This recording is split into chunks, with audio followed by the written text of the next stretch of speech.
Welcome to the Floor Academy podcast. I'm your host, Kyle Hedin. We want to give you the business skills to take your company to the next level. That's why we're here. And, we preach about raise your price, do all these things all the time. That's great. You can try and raise your price, but unless you have the skills and the knowledge to back it up, you're not going to get anywhere. You will hit a limit. So we are giving you that full, complete package. Today, we've got Shannon Huffstickler returning, and this is a story that we all need.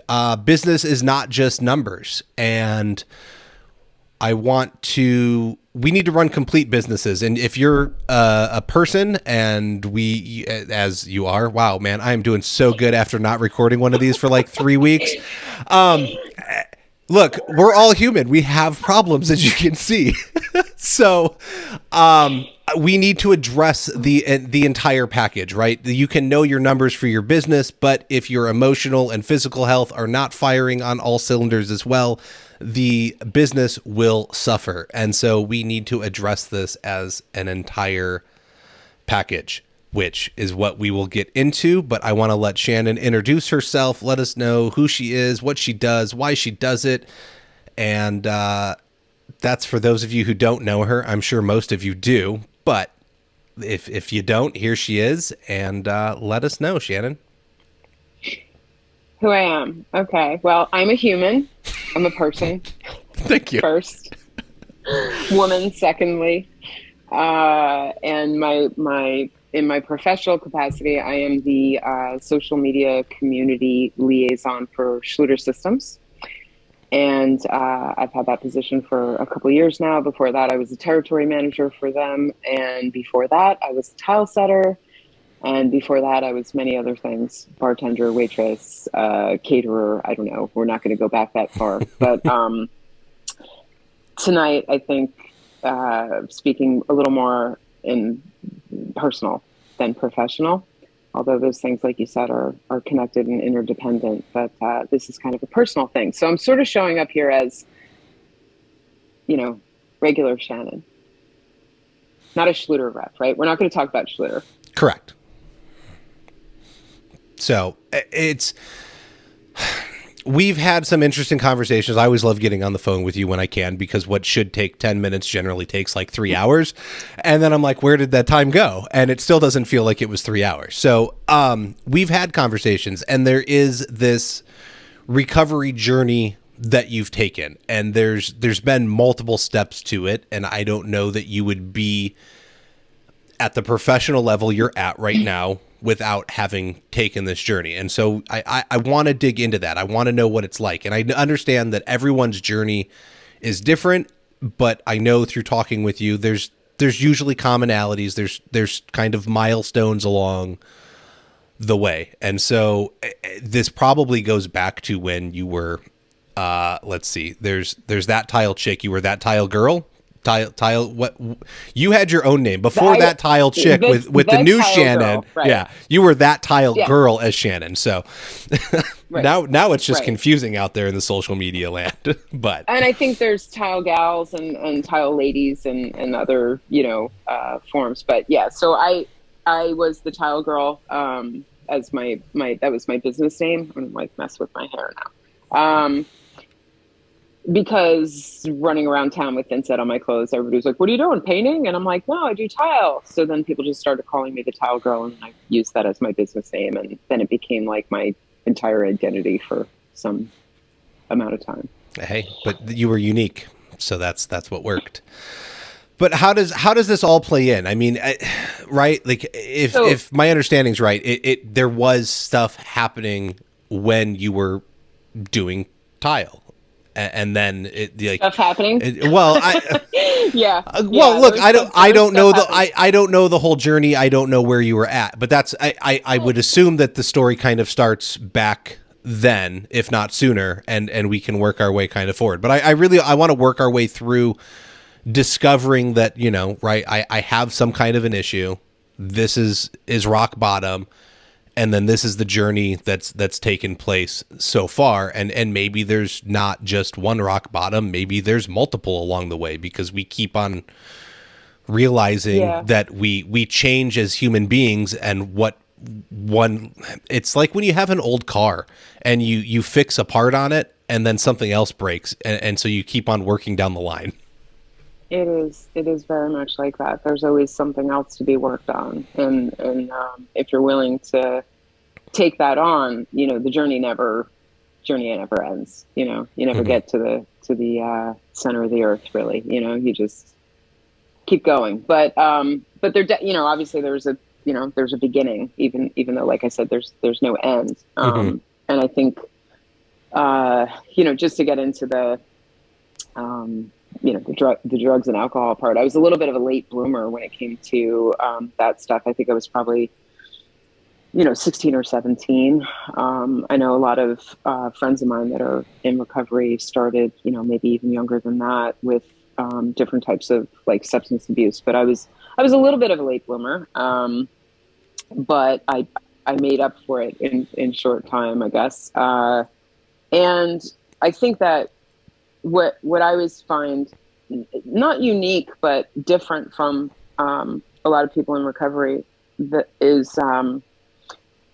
I didn't identify the fact that the amount of drinking that I did, or the way that I drank, or my pot smoking, and those were like my main things. I never really got into like harder Mm-hmm. drugs and stuff, fortunately.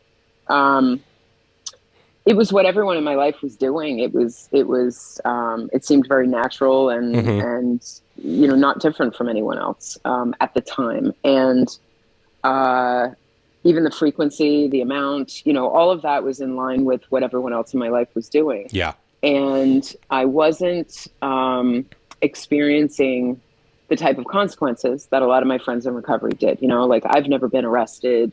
I've never had a DUI. I've never been to a rehab. I wasn't like getting into trouble with the law and all that kind of thing, which is different from some other people's stories. So, it took me a while to identify engaging in those activities as a problem. Okay. I knew that there were areas in my life that weren't going the way I wished they would, and that there was a lot of anxiety, worry, about everything all the time. There was drama in my romantic life. And I ran through a lot of different crowds. I was kind of a chameleon, so I was kind of like doing something for a couple of years, hanging out with a certain crowd, and then, would just completely shift into a different crowd. So, I was a little bit groundless and sort of blowing in the wind, but that didn't hurt. So I was fine with it. And I just kind of rolled along that way for a very long time. I had a fun life. I was doing the rock and roll lifestyle thing. I worked in a bar where everybody else was doing more of everything, and Mm-hmm. even things I wasn't doing. Right? I mean, everybody was like doing coke, and there were people tripping on acid, and just all kinds of things that I wasn't doing. So in the scheme and the context of the world I was living in, filled with musicians and working in a bar and all of that, I was the one that kind of had themselves together a little more than my cohorts.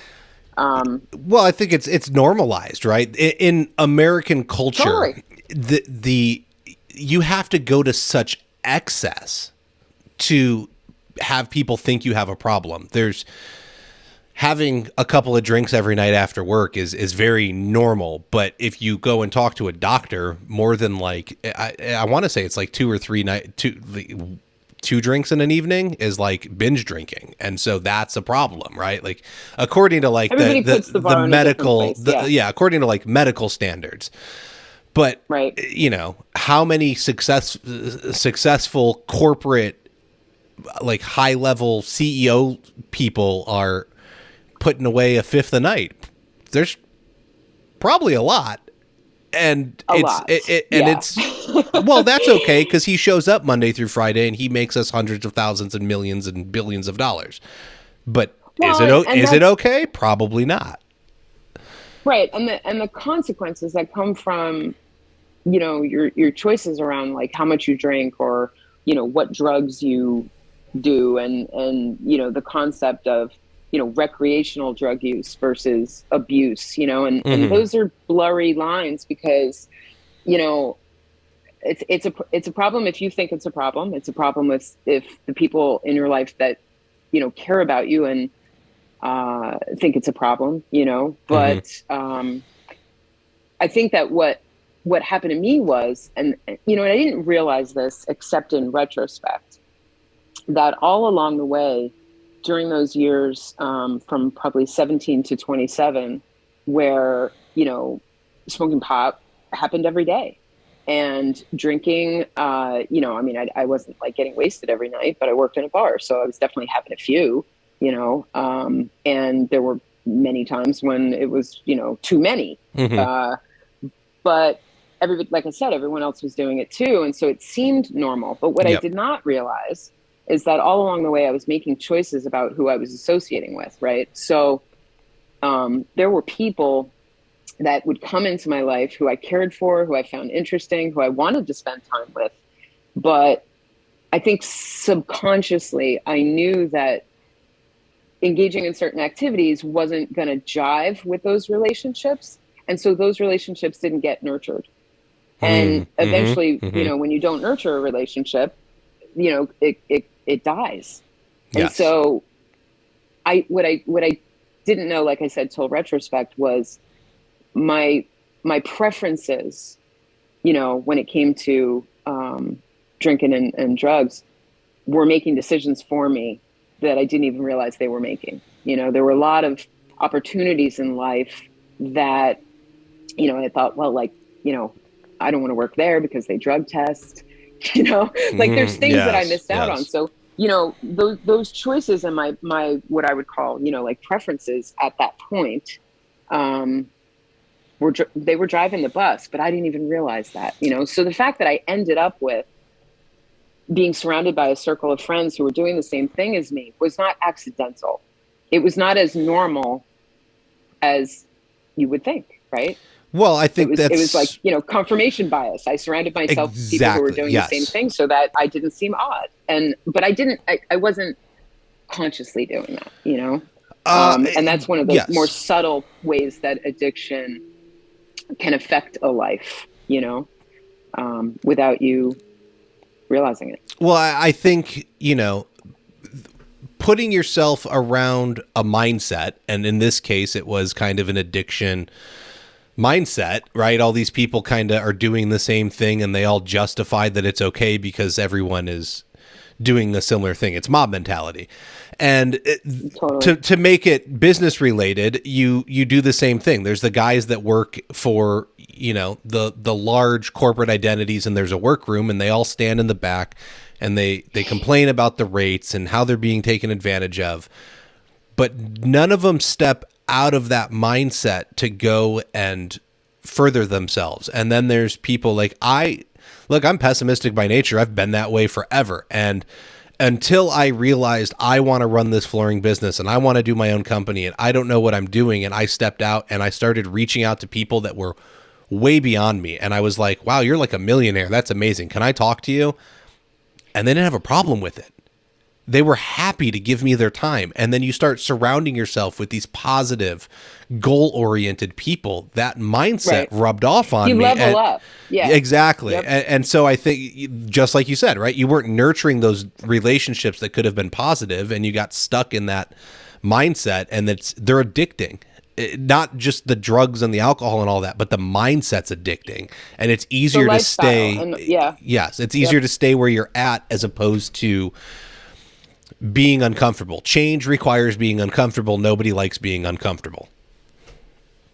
Right. And so exactly to that point of, like, you're talking about leveling up, there came a time, probably right, I think I was around 27, where I, I wasn't as happy as I suspected I could be. I wasn't quite miserable, Hmm. but I was, there was some kind of lacking I couldn't quite put my finger on, and I did what I could to try to, like I said, I would change the scenery, right? Like maybe I need a different relationship. I need a different set of friends. I need to dress differently. I need to get a different hobby or interest or a different job. And, I would kind of change the furniture of my life, waiting for that moment where I was like, you know? And so I knew that there was something that I didn't have that I think I wanted. I just wasn't sure what it was. Okay. And some people started showing up in my life, kind of like you talked about, the millionaire or whatever, and there were people showing up who were doing something different. And I wasn't quite sure what it was that I found attractive about them, but I was attracted by the way they carried themselves, the way they were living their lives. And I wanted what they had. And so I got to know some of those people. There were three in particular I can think of at the time. And there came a time when, I had a relationship situation going on where I was in a lot of like emotional pain. And I started, drinking heavily. I started to consider maybe using, some substances that I had never considered using before. There was a lot of pain that I was trying to get away from. And I was I was in a bad place. And so having made relationships with these three people, and whether it was like divine providence or what, that these people crossed my path. But it turned out, interestingly, that all three of them were sober people. And as I found this out, I thought, well, that's interesting, And when the time came that I just sort of broke down, literally, there came a day where I just felt like I was not in control of my emotions. I was scared by that. I mean, this was like the literal, bottom that happened. I woke up one morning after a heavy night of drinking, and I just felt like I had lost my mind. Like, I just felt like the ground had been taken out from under me. I didn't know what I was doing. I was scared. I was overwhelmed. And I reached out to one of these people, and, I didn't really, at that point, think that my drinking and drugs had anything to do with the fact that I felt like how I was feeling. But I trusted these people in a way that I didn't trust the other people who were also had messy lives. And when I explained to them what was going on with me, I said, maybe I have a problem with drinking.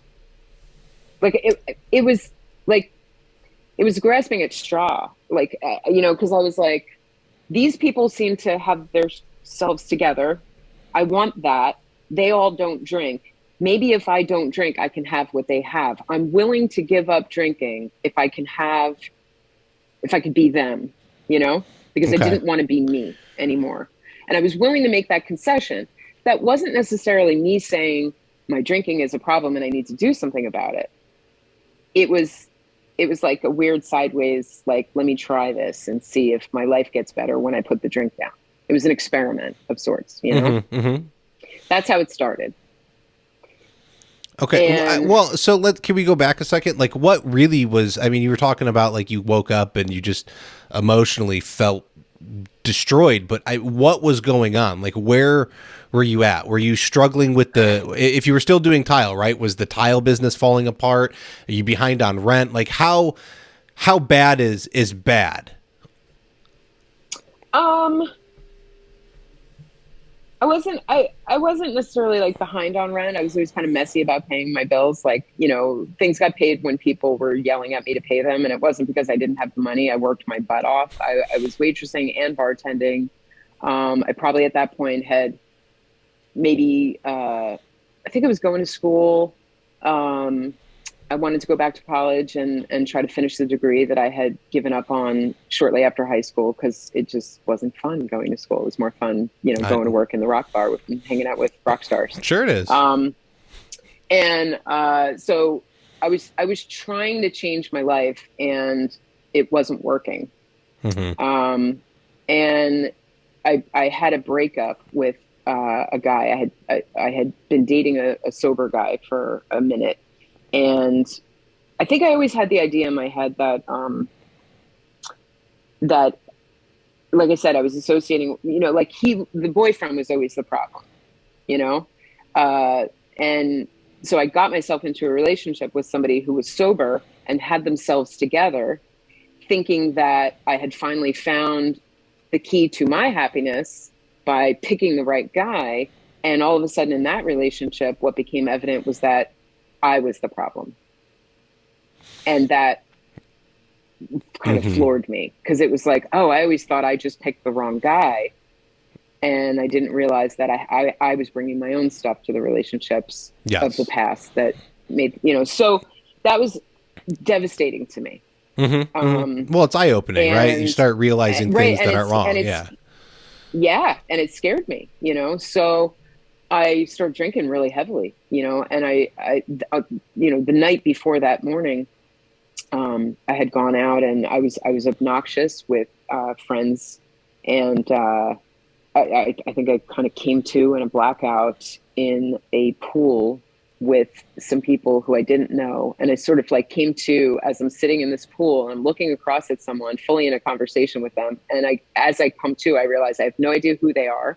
I don't know where I am. It's nighttime. I'm in a pool, and I'm way too wasted to just get out of the pool and go drive myself home. So I'm going to have to sit here and, wait a while. And that was terrible. That's And scary. I can agree. but that had never happened to me before. I mean, I had blackouts where, I would get wasted and the next morning I'd be like, oh my God, like what happened last night, but I had never literally kind of come to in the middle of it, that was pretty scary. But, my life, I always worked hard. So I was always making money. I never had trouble holding down a job. I can tell you retrospectively, again, just like I didn't realize that my drinking and drugging were making choices about my friendships and other relationships. They also chose my jobs, because I worked in places where it was perfectly acceptable. Everybody else there was rolling in hungover. Everybody else was rolling in there, having just like gotten high on the way to work. Like it was completely okay. So, I kept the bar really low in that regard too. Nothing wrong with being a waitress, nothing wrong with being a bartender. But for me, I knew that I was like kind of hiding out in places where I could get away with making irresponsible choices and not having consequences for it. Yeah. And I knew I was taking a shortcut. I knew I was selling myself short. I knew I wasn't reaching, my potential. There were people in my life who would, say things to me like, how does a girl as smart as you end up, doing this for a living, And again, that's not to say I actually love waitressing, but I was hiding out, and I wanted more, but I didn't know how to get it and still be able to keep doing the things I was doing. So is you knowing you were hiding out a retrospective thing, or did you know that even at the time? No, that was definitely, that was a looking back, being honest with myself about what I was up to. At the time, I would have told you that I loved where I was and what I was doing, and that, I belonged there. And, I had a big story spun around it that, but in my gut, when I was alone with myself, I'd have moments of like honesty with myself, like where, I was disappointed in myself. I felt like I was not like a loser, but, I was, you can do better. I could do better. But I wasn't connecting it to the addiction. Like I didn't make that connection. It wasn't, I definitely wasn't conscious of that. That's something that, oh, we have a howling cat. Awesome. She'll stop in a minute. It's fine. Well, I think so. These are all things that, looking backward, right? Yeah. But you can be a very functional, talking about the CEOs and stuff like that, hitting it heavy. You can be a very functional alcoholic and addict. And, when I did finally stop, there were a lot of people in my life when I explained to them that I had just gotten sober, they were like, what? Like they didn't even realize that there was a problem.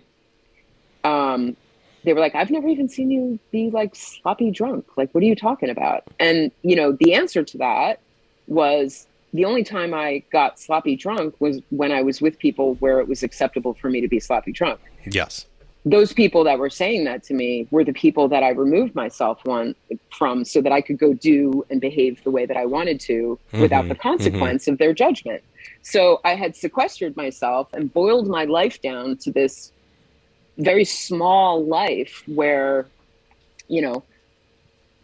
I could do what I wanted. And yes. You punch the clock, right? Like you have this, you build a facade, and I can go hang out with parties A, B, and C and know that I punched my mic. I'm sorry, folks. That for the next 3 hours, I'm going to go do this thing and I'm going to act as this way. And you put on that suit and you go and do it. And then after the 3 hours expires, you get to go home and you can have your drink. You can get your bowl and smoke it. Whatever you're going to do, you can go out with the crazy crowd and you get to put that suit on. And that's like, or you get to take the suit off, right? And you put your normal clothes on and you get to go do that. And I think that's the scary part is you hit this functioning state and it's, okay, if I get through this, then I can go reward myself and make myself feel better over here because this is going to fix everything. And in fact, it's not fixing anything. You're just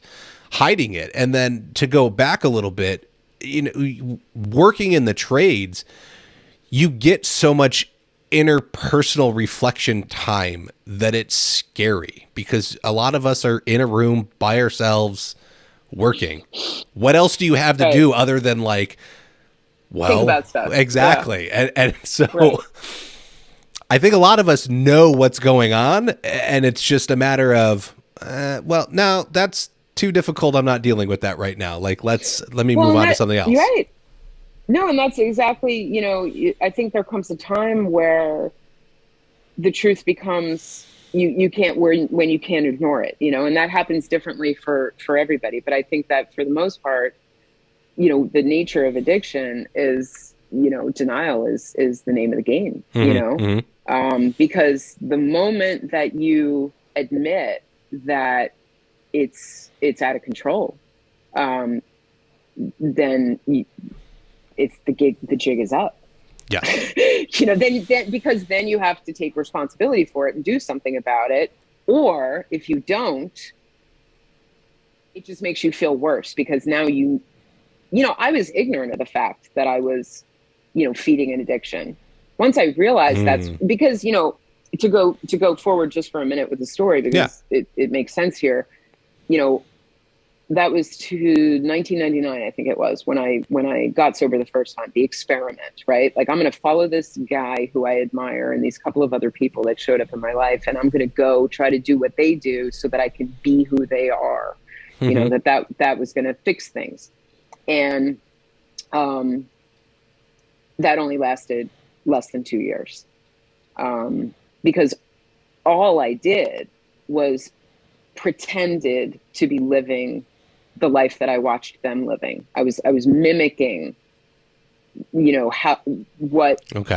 sober people and you know what I mean? Like it was fake. It wasn't there was no actual pivot in my mindset or my way of being. I was faking it.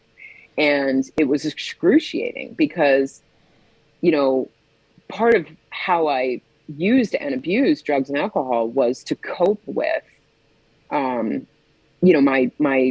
discomfort, my emotional discomfort, so take drugs and alcohol off the menu. I'm walking around just a raw nerve with no coping skills to be had. So I, as I'm trying to just deal with life, I can't. It's too freaking uncomfortable. The mistake that I made that I know now is that I didn't replace those coping mechanisms with any healthy coping mechanisms. I just took that away, but then didn't do anything else instead. And Okay. eventually life became so uncomfortable for me that I was like, I went back. I went back and started drinking and smoking pot again. Because I didn't know what else to do. I just didn't want to keep feeling like I was feeling anymore. And that was the only relief that had ever, worked for me, so to speak. The Okay. problem Yeah. when I went back to it is that now I knew that that it was a cop out. The first time I could claim ignorance, but when I went back to it, I knew that I was making the lesser choice. So And that made me feel even worse about myself. That was a miserable couple of years. I'm sure, because now you've you've admitted you have a problem, you know what the problem is, but you continue to exercise in that I was running from dealing with it. Correct, but you can't run from it when you're doing it. Yeah, I get it. It's it's this never-ending circle of like, I guess the expression is garbage in, garbage out, right? And so like you have garbage in your head, and then in order to try and get rid of that garbage in your head about how you're feeling, you put more garbage in to cope with it. Yeah, But that just adds pouring gasoline on the fire. Yes, it just keeps multiplying and multiplying. Yeah. That was a rough time. I think they call it, there's some kind of particular expression about having a belly full of beer and a head full of recovery, being a miserable combination. The first time it was just, I was just doing what I did. I mean, the second time I knew damn well that I was running from the real work. That I was afraid to do. Were you letting people down too? Were there like things where it was getting to besides just affecting you physically, emotionally, and mentally? Was it getting out into your life and other people were having to come to you and be like, Shannon, something's really not right. Like, we can tell, like, there's something wrong. No, because once again, I was able to sequester myself for the most part from, family and friends who may have been those people who would make those kind of comments. I just busied myself enough to legitimize my absence, right? Like, oh, I'm working so hard. I'm going to school. I've got this, that, and the other thing going on. There were all these reasons why I couldn't show up for a family event or, couldn't participate in certain things, But the truth was, like, I was high and, didn't want to go to the family dinner high and didn't want to not be high. So I didn't go to the family dinner, and it's terrible now. I mean, I have some family that were young during this period of time who, my relationship with them, like those are, it's like when you're raising kids, which I never did, you don't get those times back, like when you miss the first steps only happen once. Yes. So, there were, I have a cousin who I was very close to for, we're 2 years apart and we were like sisters. And her mother, my aunt, unfortunately got cancer and passed away from that. And during that period of time, I was completely absent from my cousin's life. I never offered any comfort except for, some lip service. I'm sure I was at the funeral, but I don't remember it. There was some damage done, to those relationships, but feeling the pain of knowing that I was showing up half-assed for them just kept me running from them. So those people didn't see me for a lot of that time. I didn't want them to see it and I didn't want to be asked about what I was doing. So I just didn't show up, and those are years that I can't get back with those people, fortunately, there's been a lot of healing and those people are a part of my life now.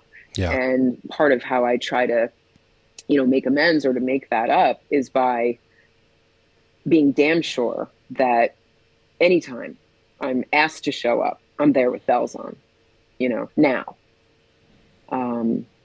Because I'll forever feel terrible about being absent for all those years, Well, but it's mentally, emotionally, and, checked out. Yes, no, and I understand, but it's a matter of learning and growth, right? So there was this bad situation, you've learned from it, and now you're willing to go and do the hard things and be there for people, and you've changed. Like, that experience led you to realize that there's more important things in life, and that you want to show up and be there for your family and friends. And I think that's a huge lesson to learn, is that we can't just mask everything and hide and not deal with things that upset us or make it difficult. Well, it's selfish, right? Like, I mean, and that's, I think, part of what, I think in my nature is to be helpful to people and to show up for people. No, my not true you. Nature. No. But but I think that when you're engaged in active addiction, you can't be yourself in that way. Your need to cope with life by using drugs and alcohol is calling the shots, and you can want to show up for your friends and family with all your heart, and you can't. I mean, that's the ugly part of addiction. Well, I think even if you are, I'm you're not talking about being like, rolled over in a ditch or locked up in jail, kind of not showing up, but like, sitting on your couch when the rest of your family has gathered, and you're like, on the couch with your bottle, knowing that you're letting people down, feeling like crappy about yourself, but not getting up off the couch. Well, I think the bottle is making the choices for you at that point, But I think you could even show up and still not show up, right? Like, you can physically be there, sure, but you're not even you're not even emotionally invested in that entire experience. You're just physically there, and you're miserable, and you're ruining everybody's good time, and it's right. Yeah, it's not a good place to be. It's not a healthy place to be, and something needs to give. I need to interrupt us for 1 minute, and then we will get right back to this.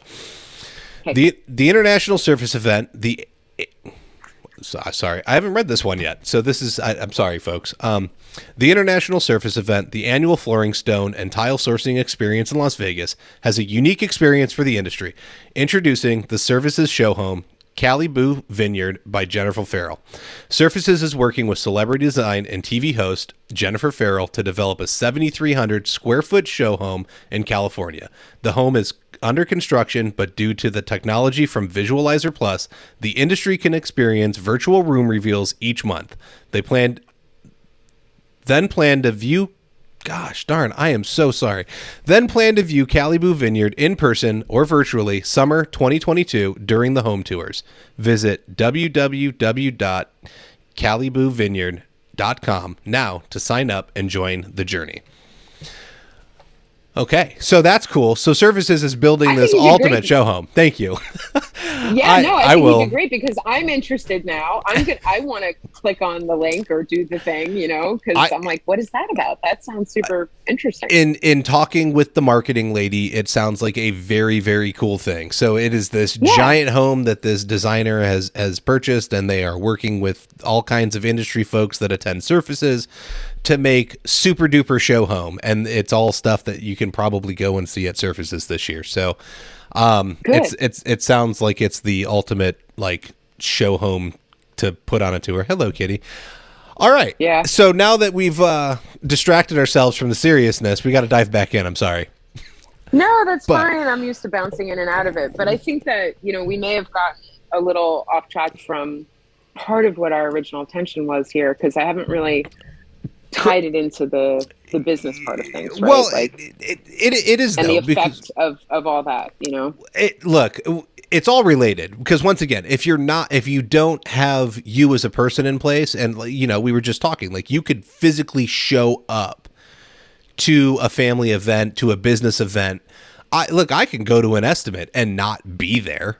Like, I can physically be there, but I don't. Correct. Yeah. I don't bring the A game. I'm not paying attention to what the client says. I don't care. It's just another one. Like, I've had such a long day. My install today sucked. Like, here's the numbers. I'm not winning that job. well, you're not winning any points with your family when you don't show up. So I think it is all related. But if we want to keep it moving forward, then we probably need to start trying to get into like some of the, what's the change?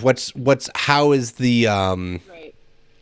what are the tools you give yourself in order to step forward into recovery and actively better yourself to cope without substances, like to Yeah. physically or chemically alter yourself?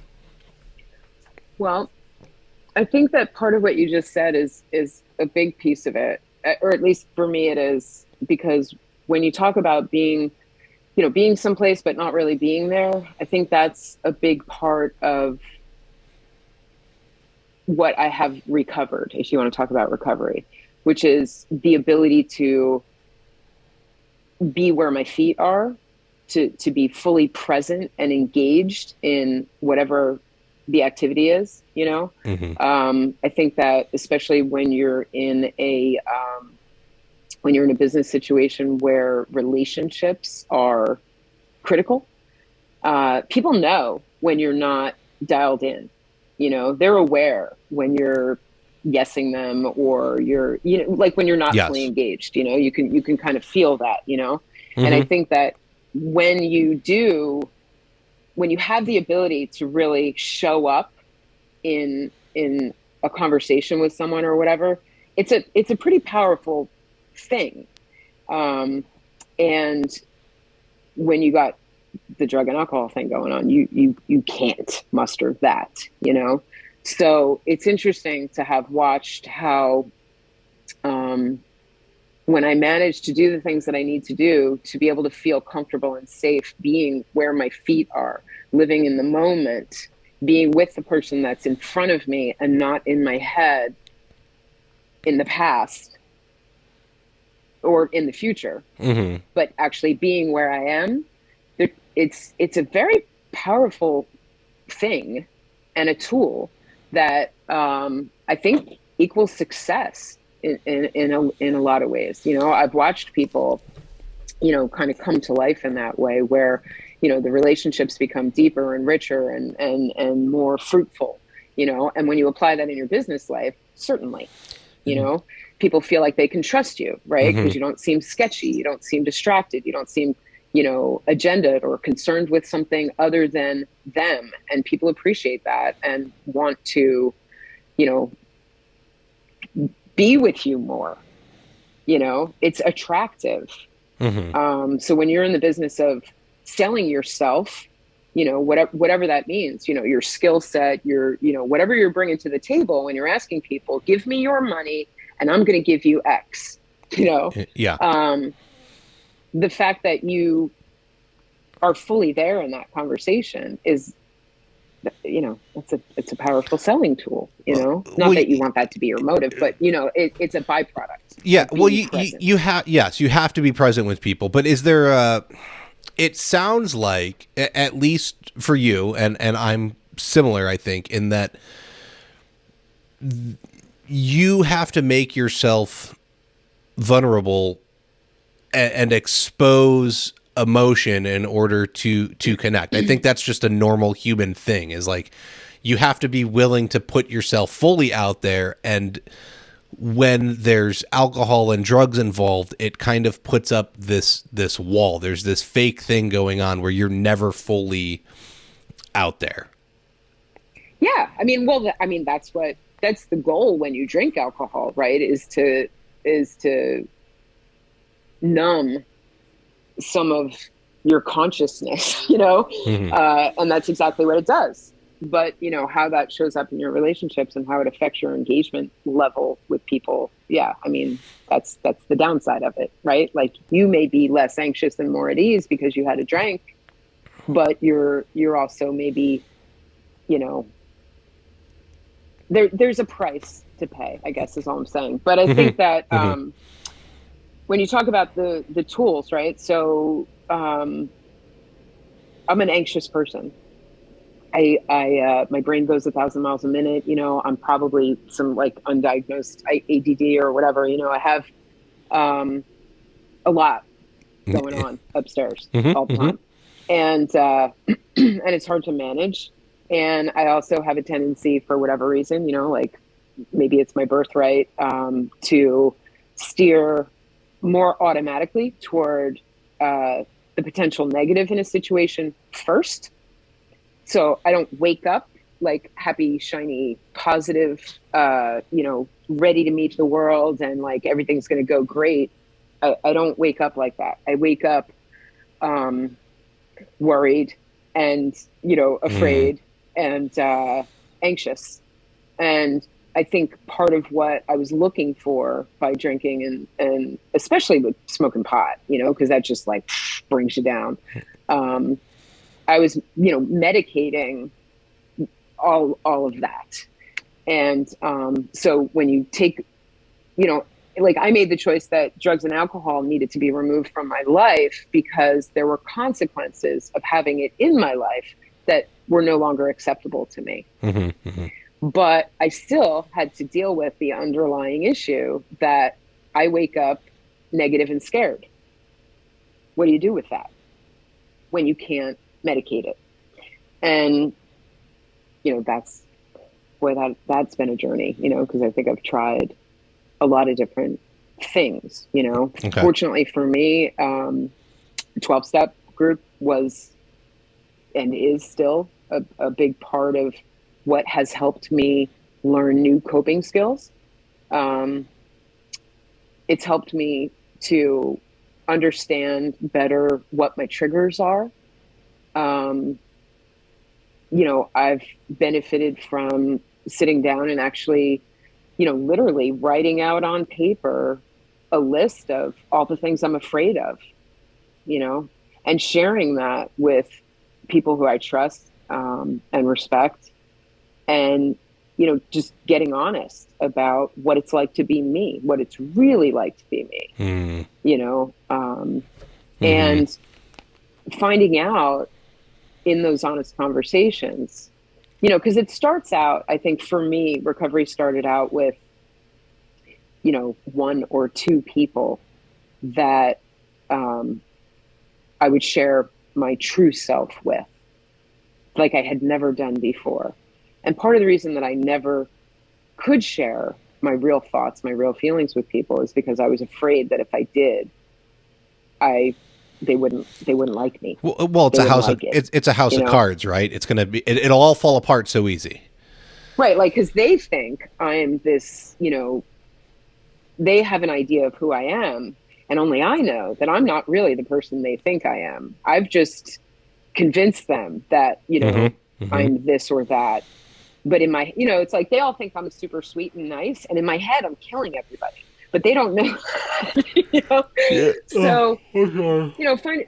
finding a couple people to be honest with, finding out that the sky didn't fall, and that they loved me anyway, and that life Mm-hmm. went Mm-hmm. on.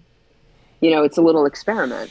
And then when you find out that, like, oh, it's not the horrible thing I thought it was going to be, then you kind of broaden the circle over and over and over Okay. to the point where hopefully you get to a place where you feel at ease being honest wherever you go, and you carry that with you wherever you go. And there's a sense of ease and comfort that comes from not having to put the masks on, not having to be the chameleon, not Mm-hmm. being preoccupied with doing it right and being liked, and and getting what I want out of the conversation, and being willing to show up for a conversation, say what's really on your mind, and know that if the person doesn't like it, that that's okay, and that means that that's not meant for you, as opposed to approaching a conversation from a standpoint of like, I have an agenda here.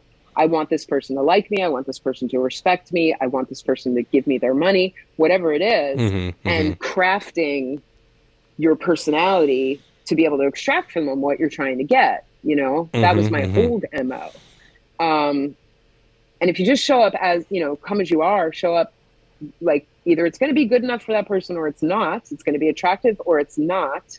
And if it's not, letting that go and being okay with it, and it's a much freer, more comfortable way to walk through the world than always being worried about, getting it right, which just makes you anxious endlessly. So, okay, a couple things. I really like the term chameleon because I think that definitely that describes so much of what I think people with addiction do, right? Is you, once again, you put on this skin that blends in with everything around you, and then you go and you change your skin and you change and you change. You just keep adapting to situations to hide everything, which is what the drugs and the alcohol are doing for you anyways, is they're helping you mask everything. But you also bring up that, what did you say? It was... Well, we're our own worst critic, right? Like, we're always hardest on ourselves. But then you were talking about really going in and writing all this stuff down about what you truly find scary, and people probably, and you felt that people probably weren't going to be willing to deal with that, right? When you're truly honest with them, they're just going to want to walk away. But since we're our own worst critics, did you find that they were more than willing to step in and accept you for you, and that it was just completely blown out of proportion in your own mind? And so everything you'd been trying to hide really didn't need to be hidden to begin with?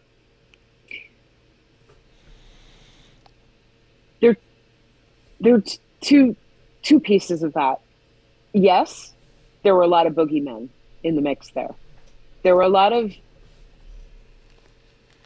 because I had isolated I'm going to call it my true self, right? From people. Like, I would dole out myself to people. I was always managing, right? A lot of image control, a lot of I care so much about what you think of me that I'm only going to present you with the parts of me that I already assume will be acceptable. And the rest stays in reserve. Part of the consequence of that is, that bottom that I described earlier, part of that was I was so freaking lonely because I always had this feeling like nobody, I never knew what it felt like to be known, to be really known, and accepted. I never had that. And I would blame other people for not getting me, misunderstanding me. It was their fault. And, looking backward at it, what I understood is that it was because I was controlling the information that they never fully knew me. It was my fault, So there were things that I was afraid to let people know that I didn't need to be afraid of, the boogeymen. For sure. People appreciate often when you share with them, when you expose your underbelly.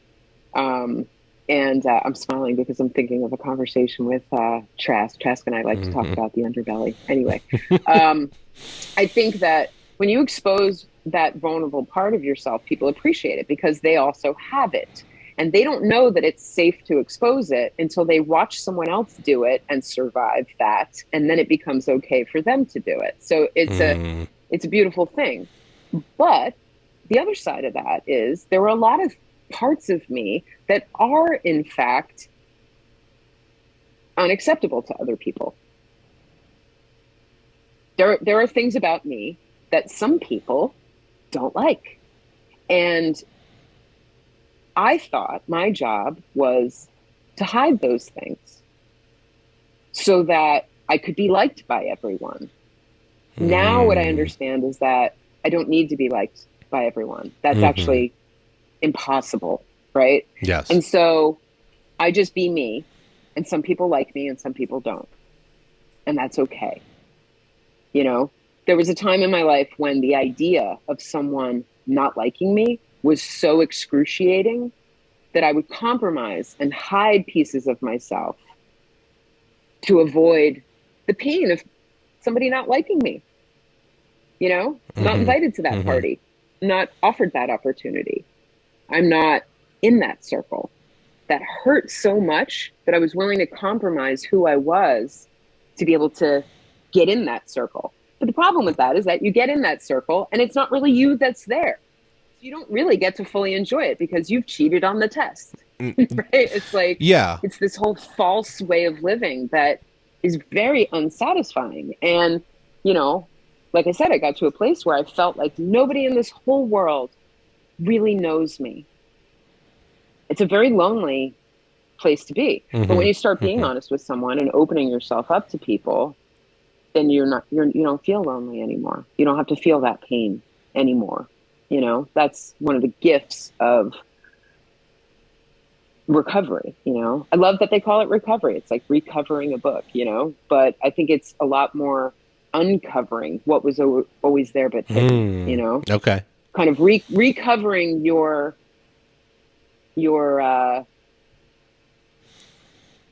true self that had been, you know, layered and layered and layered upon in ways that you thought was going to make you more acceptable. So, you know, like I said, there's two things there. One is there were things I was afraid of that I didn't need to be afraid of. I found that out. That was a relief. The harder part was getting over accepting that it's true that, you know, not everybody's going to love me. Not everybody's going to want to take me home and love me, you know, and that's okay. That was a harder pill to swallow. And once again, and it's still, you know, and I still think want to be liked, you know, I mean, it still hurts when. Yeah. I mean, we all do though, know? Right? Like you want to be accepted, but I think that's the right attitude when you were like, I realized not everyone's going to like me. There's 7 billion people on this planet. I'm sorry, but you don't need 7 billion friends. Like it's okay to disagree with people and not get along. You don't have to hate them. You don't want to have to hurt them, but you don't have to like them and you don't have to deal with them. I'm realizing like, so part of this also, you know, if you take it into the business world, right. And talk about selling yourself to a customer to get a job, right? You can either present yourself as, you know, genuinely, right? This is my skill set. This is the way I do things. This is my pricing.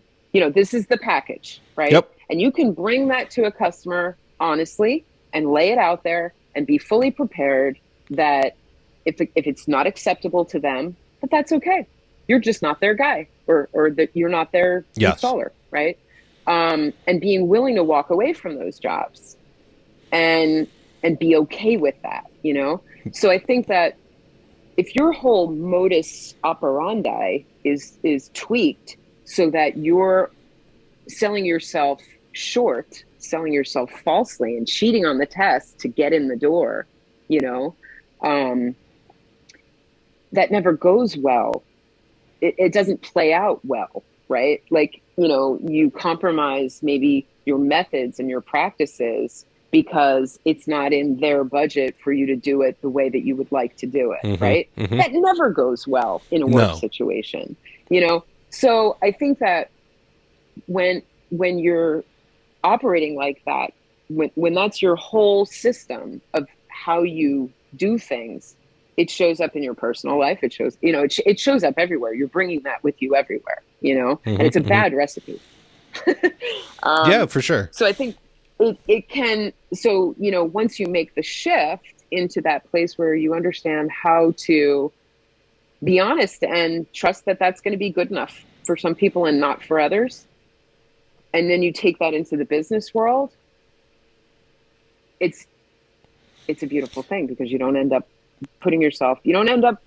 compromising your integrity, your values, your methods. You know, you don't do that, right? Well, it's like, okay, this isn't the job for me. Yeah. You know? Okay, yeah. bye. It goes back to the beginning. You can let it go more easily. Yeah, but it goes back to the beginning, and I was talking about, right, like you can want to charge more all you want, and you can keep trying. Like if you're a newer guy and you're out there slaving away and you want to go out on your own and you want to charge $1 a square foot on laminate, which once again, I've been that guy. Like I started there, when I went out on my own 3 years ago, and I was doing side jobs.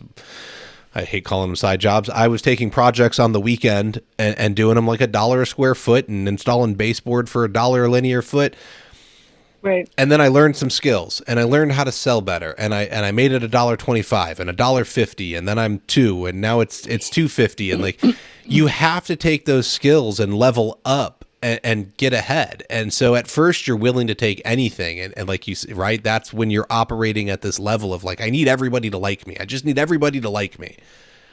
Right. And then you gain these skills to really be you and know what you bring to the table, and that's when you can start charging a little bit more, because you have this skill set that you can sell and separate yourself from others, and you know how to talk with clients and how to get them from point A to point B more smoothly. And so Right. I think that's what you're talking about, is that you go through this Absolutely. process, and this, even within the addiction process and the recovery processes, you're learning how to go from this point where you're very, very unhappy to this point where you may not be happy all the time, but you can be a lot happier than you were, because you've learned how to deal with the situations as they present themselves, instead of just go and mask how you feel about the situation. You can properly process it. Well, you know who you are and who you aren't. And yeah, you can apply that, to anything. But I think that, I watch people in businesses, some of the people like in our community, Mm-hmm. and I watch how their MO, their prime MO, right? The stuff we're talking about, their sense of self-worth, their fear of confrontation, all of those things show up in their business life and keep them limited. I watch that all the time, and it breaks my heart, Mm-hmm, mm-hmm. And sometimes addiction is responsible for that. Sometimes there's other stuff, right? But I see it so clearly, because it is me, it's me in a different form or in a different place. And I think that, you can take business classes and get a business coach, and do research and listen to podcasts and do all of those things to try to be a better business owner. Doesn't matter. But if you have an issue with your sense of self-worth, which is an intimate personal thing that has nothing to do with business, Mm-hmm, mm-hmm. and that's showing up in your business life, you are always going to be limited by that. Mm-hmm. You are Mm-hmm. never going to ask for what you need. And if you do, it's going to come off wrong. And people are not going to, they're going to think you're just charging for no reason. And like people Mm-hmm, know, mm-hmm. you know what I mean? Yes. When you're confident about what you're asking for, because that's what you're worth, you believe it yourself, people can get on board with something like that. When you just come in and you ask for a high number. Correct. Yes. And you seem kind of, funny about it, like you're nervous about asking them, or you scramble to justify it because you're uncomfortable asking. People sense that stuff, and Mm-hmm, it will mm-hmm. affect whether they choose you or not, These personal issues, if not resolved, will absolutely limit your business life, 100%. And people who end up with addictions, that's a whole other layer. Like if you are in active addiction, where you can't picture those substances not being in your life, you don't even have a shot at fixing the other stuff we're talking about. So it's like phase one is removing the things from your life that are blocking your ability to address those issues. And then once you get them out of your life, then you address the issues. And once you do that, then you can go and be successful anywhere you want. Mm-hmm. But it almost has to go in that order. But there's a lot of people have to have the breakdown and lose the business before they can go through that cycle, Yeah. Well, it's all about doing the work. You mentioned, right? Like you can you can read the book, listen to the audio book, you can do the podcast, you can get the coaching, you can do it all, right? You can throw money at it all you want. But, and shameless plug here, we have new mastermind classes starting at the beginning of April. I It is love that you're doing forcing that. it That's is cool. forcing people to do the work. We all have done it, and I have 5 people going through this right now, and we've this I'm there facilitating, but if you include me in the 6 people, we do the podcast, we do the books, we talk with Right. other business owners, but nobody was actively writing goals down, breaking them down, reporting to somebody. There's this accountability level, which once That's doing a huge. 12-step program, you get assigned a sponsor, and now Right. that's your accountability partner. You have someone calling and checking on you, and you have someone to follow up with. And man, I'm really not doing well right now. And so this group of 5 people has come together, and the conversations that are happening wouldn't have happened otherwise. And it is absolutely amazing to see. We've been going, let's see, it's January now, just over 3 months. And no, Right. there's not numbers to show. Like, no one's added $50,000 to their bottom line at this point. But the way they run their It takes businesses, the time. way that they are able to attack problems in their business and communicate with people, all of that is changing, and it is building them up into this thing that's going to be able to put $50,000, $100,000 to the bottom line Right. immediately. Like, when they decide that they're going to implement something, it'll be implemented super easy, and it's going to start making a difference. And it's getting all those systems and processes and learning pieces Yep. in place. And I think this is the same thing as you went. And I'm not trying to make it No, sound it simple, but like, you went and you got yourself no a the trustworthy formula no the accountability partner.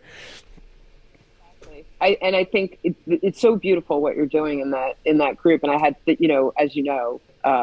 as I was in the You, car for one of yeah, those. you got a little spy session. Yes. I got a little spy session. It was brief, and I don't want anyone to feel violated by that. I just happened to be in the vehicle, and before he got his before it became private, I caught a bit of it, and he told me a little about what's involved. But that's that safe place, where you can be honest with each other as business owners and say, this is what I'm struggling with, or I suck at this, or I'm afraid that if I do this, that's going to happen. And to have, anyone that you can be honest with, right? Because you don't want to reveal your vulnerabilities or your deficiencies with the people you're trying to do business with, or with your, competitors or whatever, so to have a safe space where you can be, honest and open to other people's experience, and taking from that what you need, pick, what is it? You put penny in, take a penny out, it's a beautiful thing, right? That's important, because people are afraid to admit that they're afraid.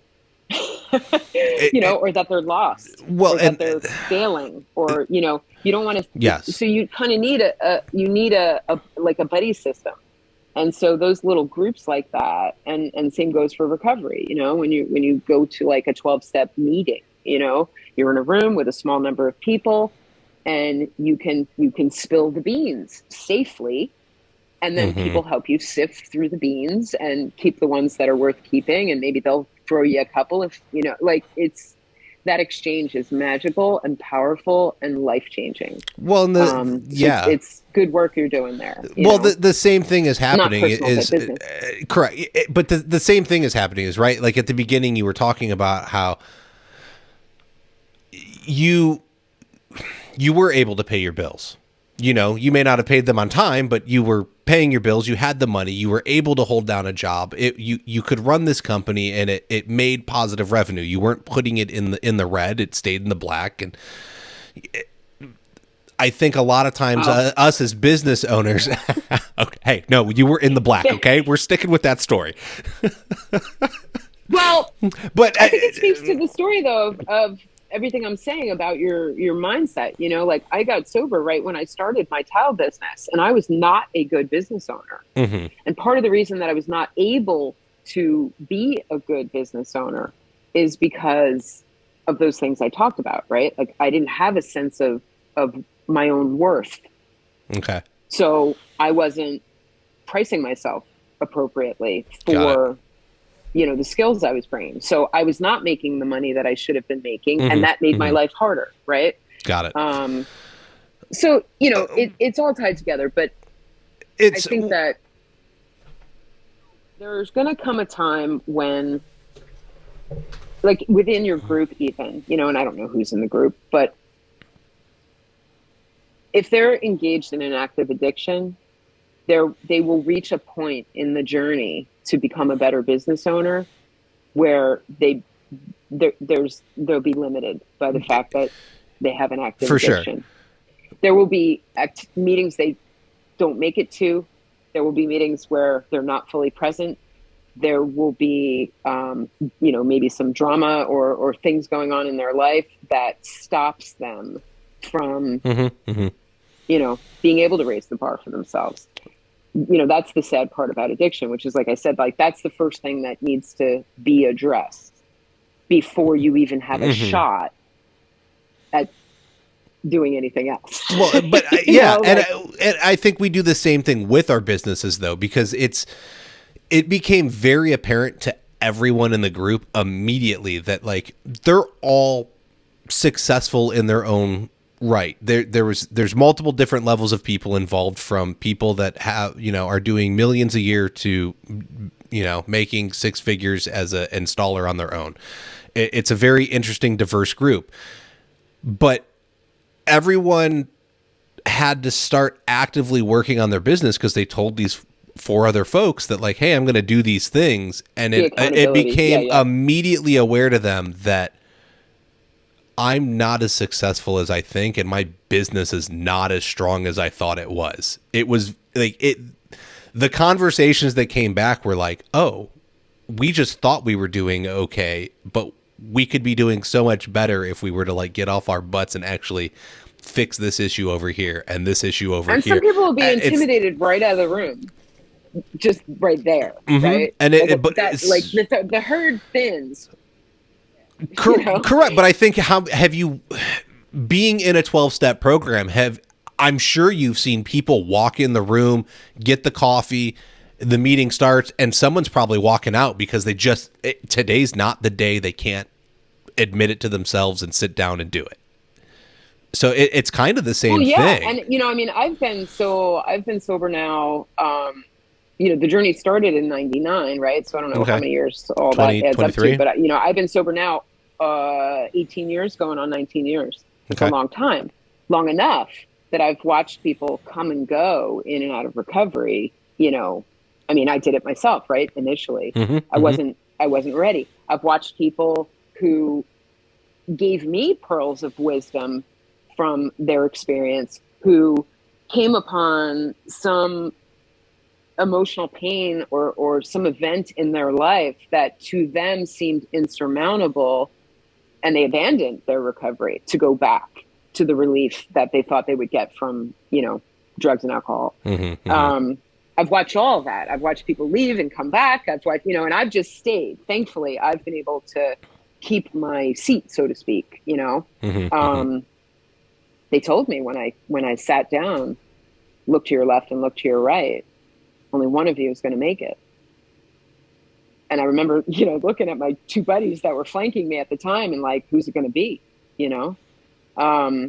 Wow, that's scary. It's not for everyone. Yeah, yeah. It is scary, and they're, I've seen people from all walks of life. I mean, I've met people who were, surgeons and millionaires, and addiction is I think they say, an equal opportunity destroyer. Yes, for sure. Doesn't matter who you are. Yeah, it doesn't care about race, religion, color, no, and where it will affluence, none of it. It doesn't matter. take things away from you. And for some people, it takes away their career. For some people, it takes away their family. For some people, it takes away their freedom. And for some people, it takes away their life. But it will certainly take things away from you. Mm-hmm. And everyone has their own bottom as to how many things are you willing to lose before you're willing to give up that one thing. You know, it's like, I think there's another expression about you can give up that one thing and have everything, or you can keep that one thing and lose everything. Those are your choices when it comes to addiction. Yeah. You know? Yeah. So trying to kind of stay in our lane here with the business thing. I think we've done a great job. It'll take away your business. It'll take away your business. It very well could. If you don't address it. Or at least, maybe you can stay in business. I mean, I know guys that are, probably alcoholic that have, been in business for 30 years and they're just humming along, but who knows what potential they had that they never reached. Where could they have been? Yes, exactly. Right. I've also watched people with other types of addictions, gambling addiction. You know those guys who, get the deposit up front kind of guys that when it comes time to do the job, don't have the money to get the materials to do the job. They've probably got something going on in their life that's out of control. Could be drugs, could be gambling, could be women, it could be God knows what, but anyway. No, it's true. For me to watch, but yeah, and sadly, you kind of get a front row seat being in the position you're in to knowing a lot of people and their stories and what's going on, but I think that's what makes you good in your role is that you said like you do like connecting with people, and that you have a good time doing it. Exactly, and so this role didn't exist at Schluter. They made it for you. Like they saw something in you, and now you have this role that you get to perform, and you get to go out and maybe this was all part of the journey the entire time, right? Shannon had to go and do this work, and apparently now that created this role for you, and you get to participate on that level. And I know you're out there doing good and encouraging people and pushing them in the right direction. And I know that if anyone comes to you and says, hey, I need some help or I need to talk, you're going to be there. And I know you've had some things going on and you were sick and you were super busy, but I know that even when you were like, hey, I know I haven't gotten back to you in a while, I'm going to do it. I knew that if I texted you and I said, hey, I really need to talk, you would have talked with me.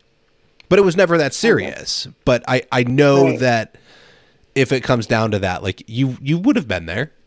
And that's what matters, is that sometimes we need space. Sometimes we have growing to do. Sometimes we just have this season in our life that, man, we just got to get down on the grindstone and get through it. And so you got to pay attention to people, but you got to pay attention and know what's going on with them. And if you really see a problem, you got to address it. And say something, I think. Yeah, and I'm not one to tell people they have a problem, right? Mm-hmm. That's not, back when I was where I was, you can tell me anything. Oh, no, correct. So I think that, I try to let people know that, I'm a sober person, because I figure in the same way that I was attracted to those sober people that were showing up in my life, and I didn't know they were sober. I just knew there was something about them that was different and attractive, right? Just the way they carried themselves. They appeared to me to be comfortable in their skin in a way that I couldn't even conceive of. And I wanted that. I was drawn to it, Turns out they were sober. Huh, how about that? Yeah. Maybe that's a piece of it, I want to be that for someone else. That's my hope, So I'm honest about the fact that, I'm in recovery, that I've had those issues, because I hope, I pray, literally, I pray, that I can be an example of what it looks like to walk through this world with some level of integrity, so that if someone's trying to do that, they feel comfortable coming to me and saying, how do you do that? Mm-hmm. No, that's awesome. Hope, That's perfect. And it's happened over and over where my being open about, the recovery thing has brought people, to me who say, like, me too, I struggle with that, and that's a beautiful thing, because everybody needs somebody to confide in, and I consider it an honor if someone feels comfortable enough to share that with me, but they're not going to if I don't put it out there first. Yeah. So, that's why we're here. So yes. And thank you for that. I mean, I think truly you being who you are and the energy you put off, you can tell, people can tell that you care and it's genuine and that you want to be there to help them. And so I think that goes a long way. And then I think if somebody did want something, they would easily be able to come to you and say, hey, like, look, can we just talk? What I wanted to ask was, you had mentioned earlier that like, you are very anxious, but through the 12-step program and through your journey, have you become less anxious because you've developed better coping skills?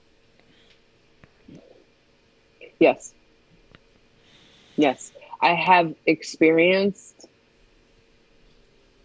ever lengthening periods of time of true calm.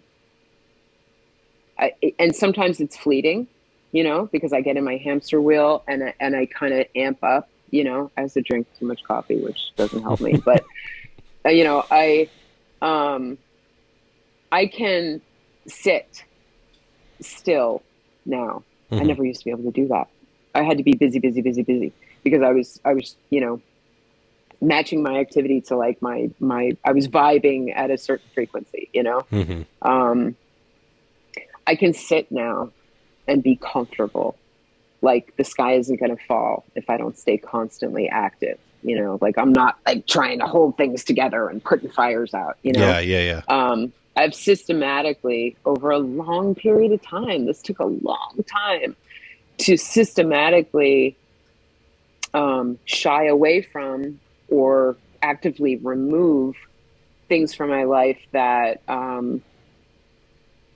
get in the way or make me anxious. You can't take everything in the world that makes you anxious out of your life. That's just unreasonable. But I've learned that like, that's not for me, because I'm too affected by it, being honest with myself about what my limitations are, and kind of just doing the work of saying like, okay, that person or that thing gets me worked up, and it's not good for me to be worked up, because when I walk around worked up for too long, I start seeking relief. And there's a good chance, because of my history, I might end up looking for relief in the wrong places. And so I don't even want to end up in that position. And I've learned over time to see it coming. It's like, oh, I know how this is going to play out. I'm going to step into this situation and it's going to get messy. And there are times when my ego wants to tell me, well, this time you'll handle it differently. This time it'll be okay. And I've banged my head against enough walls enough times that now when I see trouble coming or potential trouble, I can say, you know what? You got nothing to prove. Let that go, because you're better off without it. And so when you do that and make those choices over and over and over a long period of time, your life becomes more quiet. You can, feel less like you're trying to keep up with everything that you've put on your plate. All of the expectations that, you've set up in your relationships become more reasonable. So they're easier to meet. So you're not having that anxiety about like, am I doing it? Am I disappointing this person? Am I, so it takes time, Yes. But yeah, I'm a much more at ease person.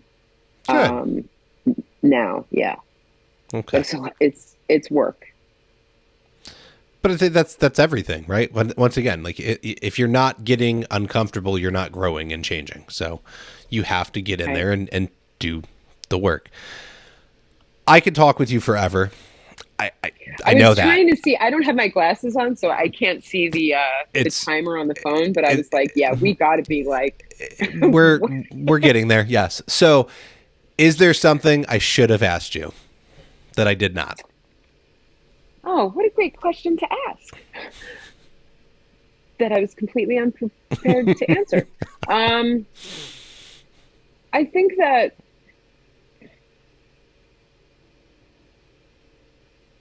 no, but I think that something I want to say before we wrap it up is just one of the saddest things that I ever see, and this is related to recovery, but also just wellness in general, is the false belief. I had a conversation with a close friend the other night who I think truly believes that they are stuck where they are. That things are the way they are, and that kind of sucks, and that the only thing they can do is just learn how to deal with that. And I don't think anybody's ever stuck. I don't believe that. I think that you always have a choice, and there is always another possibility. And every problem has a solution. And no matter what your problem is, no matter where you believe you are, stuck or trapped, that's a lie, and it's a fear-based lie. And there's always hope. There's always a change that could be made. But it takes courage. It takes faith. It takes time. And if you're not willing, to do the work,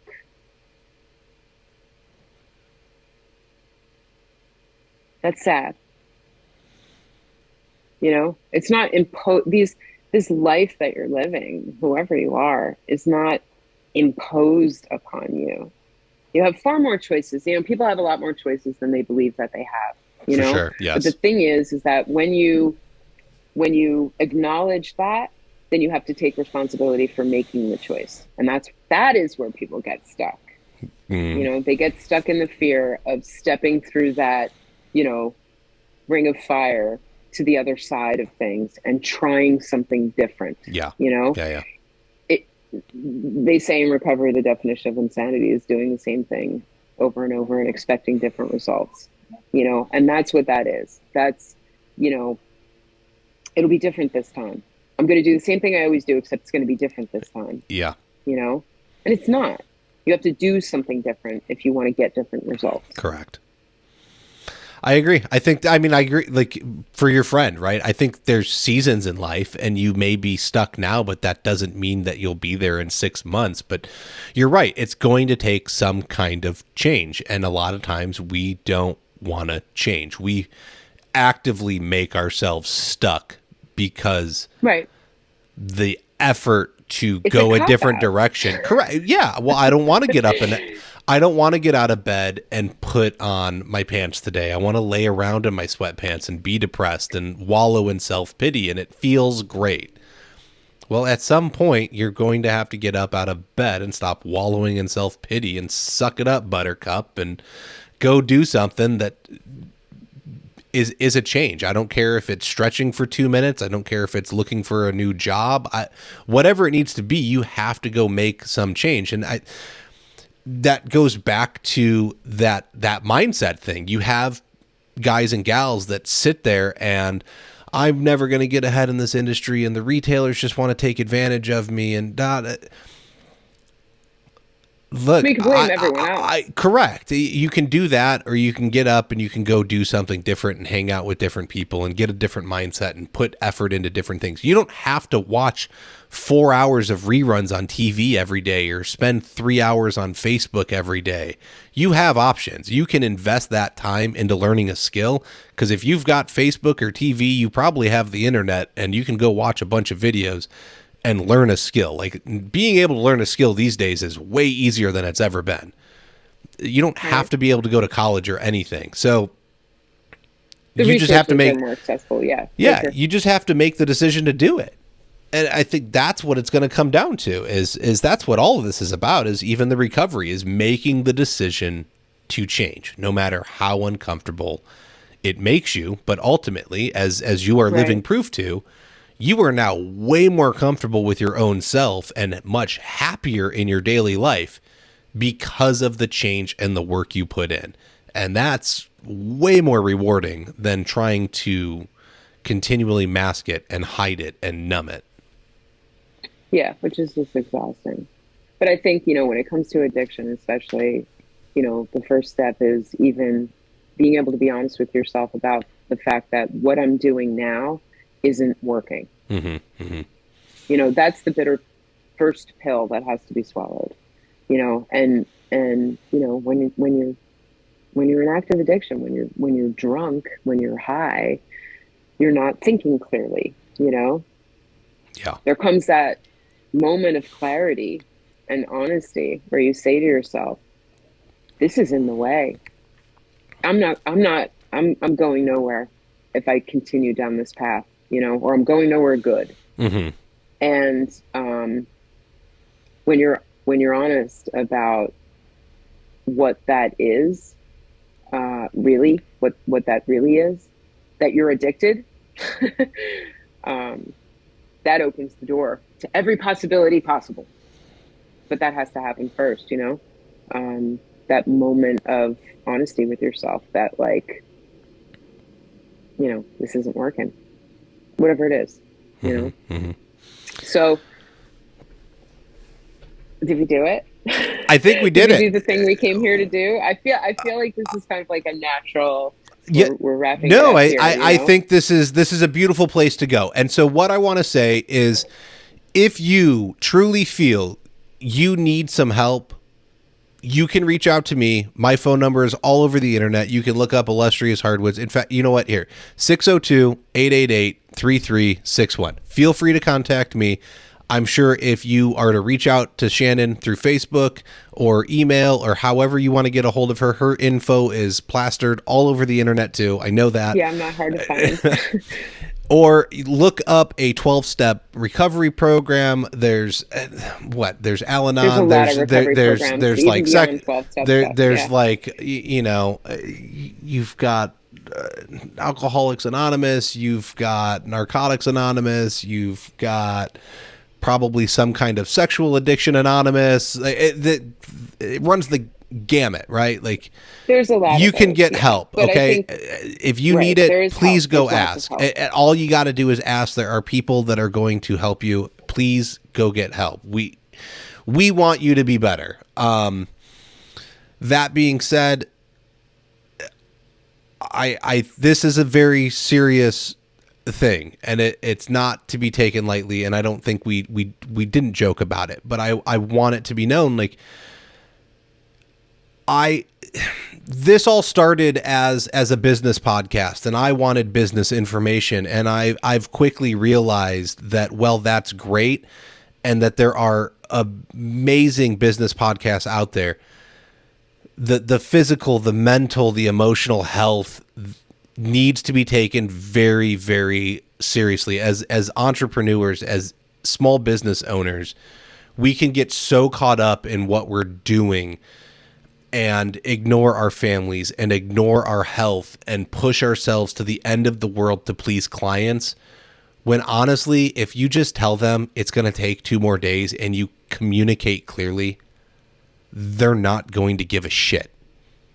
They're not. It's a floor. It's a shower. If they do, it's what you need to do anyway. Talk about being genuine, right? Like, I will not be as effective in my job or my business if I do not refill the well sometimes. I am not working this weekend.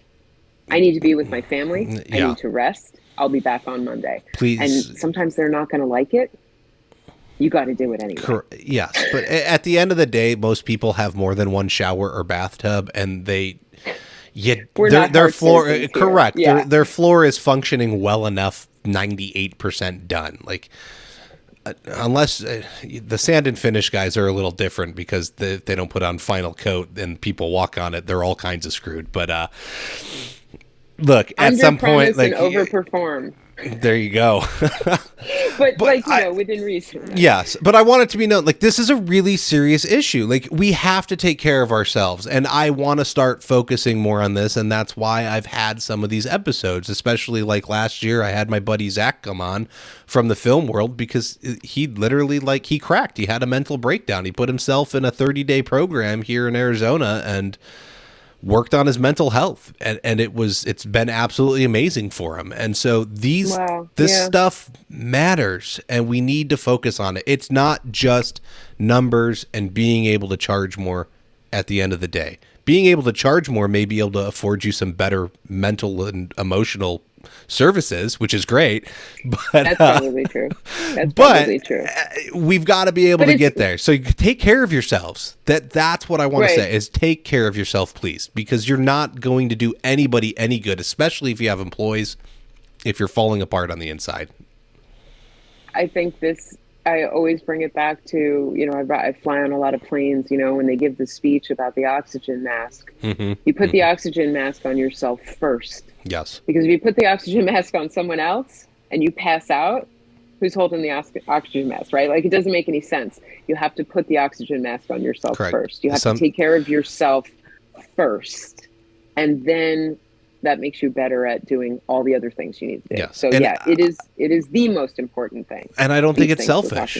I don't. You can push it to a selfish level. It isn't. But you can push it to a selfish level. There's a way to take care of yourself to make sure you can effectively manage your relationships and be there for other people. If your motive for taking care of yourself is so that you can be of service to others, there's nothing but honor in that. Beautiful. We're going to leave it there. All right. Go ahead. Check out the website, flooracademypod.com. Go to the shop, pick up a t-shirt, hoodie, beanie, all kinds of fun, good stuff over there. In fact, Surfaces is coming up. Go on there, buy a fanny pack. You will look cooler than anybody else at Surfaces if you've got a Floor Academy fanny pack. I want to buy a fanny pack. What do I do? Go to the website? Yep. Go to the website, flooracademypod.com. There's a little link that says there's like a bar that says shop or store. You click on that. It'll take you in the store. You can get a fanny pack. Awesome. I haven't had a fanny pack in like 30 years. That's awesome. Let's see. I added another tool. So I did this little thing on inland marine stuff, and I added a spreadsheet so that you can keep track of your tools, what they cost, serial numbers, make a list, go inventory all your stuff. Because if your stuff gets jacked, you are going to hate your life. I've had my bucket of tools stolen. You wouldn't believe how many little things you forget when you file that insurance claim, and then you are coming out of pocket for nail sets and pliers, and like, it adds up quick. Inventory your stuff, and then you get your stuff jacked, and you hand a spreadsheet with prices and pictures and serial numbers to your insurance people, and they freak out because they're like, oh my God, this guy's prepared. I've never seen someone so organized. Yeah, it's going to cost us a bundle. We're screwed. Let alone inland marine policies are cheap. You can get the business budget calculator over there. I should be putting up a profit margin kind of like job cost analysis tool up pretty soon. I'm having some people look at it, see if we need to add anything. Go to Surfaces. Nope, Surfaces already happened. Well, if you're watching the live video, go to Surfaces. If you're listening to this on the podcast, I hope you enjoyed Surfaces. Anything else? I think that's it. So we will get into the next little bit here. Awesome. Flooring Domain is an award-winning online flooring directory and service marketplace that helps you find more clients, grow your online presence, your reputation, or your brand. Whether you're a carpet store, flooring installer, perhaps a tile contractor, there are projects for everyone with a daily stream of clients visiting Flooring Domain and looking for experts like you. Flooring Domain offers a free listing option that allows you to find new client leads. You can set up your free account at Flooring Domain by visiting flooringdomain.us. Have you ever tried to install LVP on steps only to struggle with a solution for the stair nose? Introducing Snap Caps by SnapTech, the exact No, you simply send SnapTech the exact LVP your client selects, and they'll turn it into a perfectly matched stair nose that clicks flush into the tread plank for a simple and reliable solution. Visit www.snaptech.biz to learn more or order. I've got the sample here. It really is. It's the plank. They mold it. It wraps around. It's got the locking mechanism back here. It's a beautiful thing. Super easy. If you don't want to send them the flooring, they do have relationships with some of the vendors, and they can probably acquire what you need. So reach out to them, check it out. It is a very good solution to flush mount noses and overlap noses that aren't always so flush. And who likes overlap noses? They make stairs look hideous, and they are awkward to walk on. All right, folks, that's going to do it for us. I hope you enjoyed it, and we will catch you next time.